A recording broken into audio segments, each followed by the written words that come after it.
Hi everybody, thanks for coming back to the channel. I just wanted to do a quick update in regards to the palliative care and the pain clinic and things like that that I mentioned in a previous video. So for the palliative care, for me to qualify with the particular insurance that I have here, I guess in the state I'm in, or I don't know if it's just across the board, but in order to have palliative care, I would have to be homebound, and I am not homebound, thankfully. I still get out, albeit maybe it's once a week or something like that. When it warms up, it might be more than that, but or it depends on how I'm feeling and stuff like that. But I do get out when I can, and so because of that, I don't qualify for the palliative care. You have to be homebound for that. So kind of trying to figure things out of what I was going to receive from palliative care was going to be able to get IV fluids. I have, one of my biggest struggles with my gastroparesis is liquids, fluids. I can either eat some things or I can maybe drink, and I really can't do a whole lot of both. I maybe get about 36 ounces of fluids a day, and that's really pushing it. I have fluids just really, I don't know why, but they really hurt my stomach. Even plain water makes me extremely nauseous and I have a lot of stomach pain. So I would really benefit from getting IV fluids with my blood pressures running really low in the 80s all the time, and my dysautonomia and my POTS and my malnutrition and all that. So the goal was to be able to get those IV fluids like maybe once a week, twice a week, or whatever is necessary in order to improve the quality of my life. Because that was the goal of the palliative care. Palliative care is it's a program for people with serious chronic illnesses that need to improve the quality of their life. I qualify for it except for the homebound part. So my doctor, the nurse that was here, spoke with my doctor and to kind of give her recommendation, because for the fluids and stuff like that, they would put a port in because I'm a terrible stick. My veins are a mess. So they would put a port in, and then they could do the IV fluids, as needed or whatever, on a weekly basis. And so they spoke with my doctor. My doctor is kind of a timid doctor, I would just call it that. And so she's not comfortable treating me anymore. So she's going to pass me off after about 10 years of service.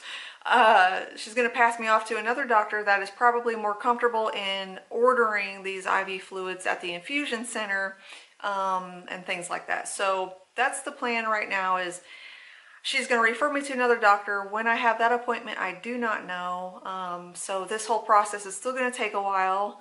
I have to see this other doctor. He's got to order the things. They have to put the surgery to put the port in, and then it has to heal a little bit, and then you can get fluids. And so I don't know how long we're looking, but I definitely need the fluids.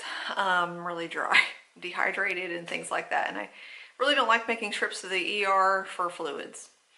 And the other thing was with the pain clinic. She had referred me to a pain clinic here in town, and I cannot go. The pain clinic will not treat you if you are using medical cannabis, and I am using medical cannabis, and right now that's what's keeping me alive, in the sense of it's what allows me to eat. My body rejected my feeding tubes, and so this is the only way that I can actually get food in, is with this medical cannabis. Now, I'll probably do a separate video about kind of an update about the medical cannabis, but I want to also say here in this video is that after about a year and a half of trying different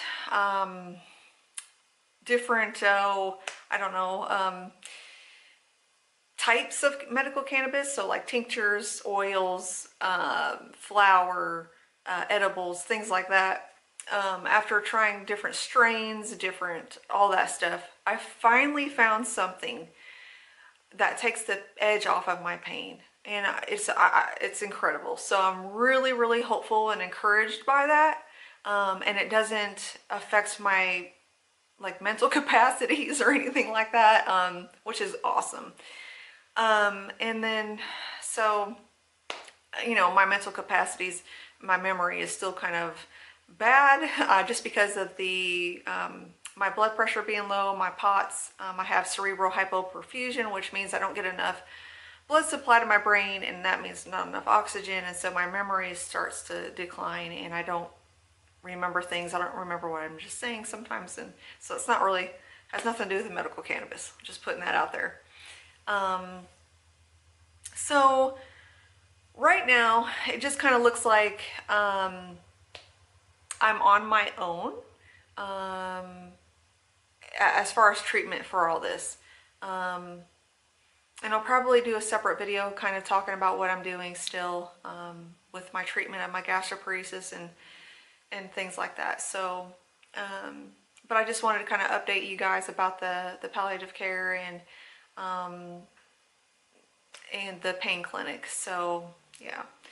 So because I had to choose between the two, and of course I'm going to choose the medical cannabis because there's so many less side effects to that than there is with like heavy pain medication. Also, I guess on that note, real quick, I do take LDN, which is low dose naltrexone, and this particular strain of medical marijuana that I found that works for my pain. And then also for breakthrough severe pain, when I'm in a horrible flare, I'm having esophageal spasms, I do have Tylenol 3 ordered. So I do have that I can take when I need to. It's prescribed for everyday use, but I choose not to do that because, as you know, narcotics will slow your motility, and I do not need that. I have that enough, and I don't need it any slower than it is. And so that's just kind of, for me, in my mind, it's emergency purposes where I can't, nothing else helps the pain, I guess, and I'm, you know, just suffering, and then I will take that. So, but yeah, that's the update on that, and be on the lookout for maybe a couple more videos updating you about the gastroparesis treatment, and then also a little bit more about medical cannabis and how it's helping me. So, and with that, I will see you in the next video, and blessings and shalom.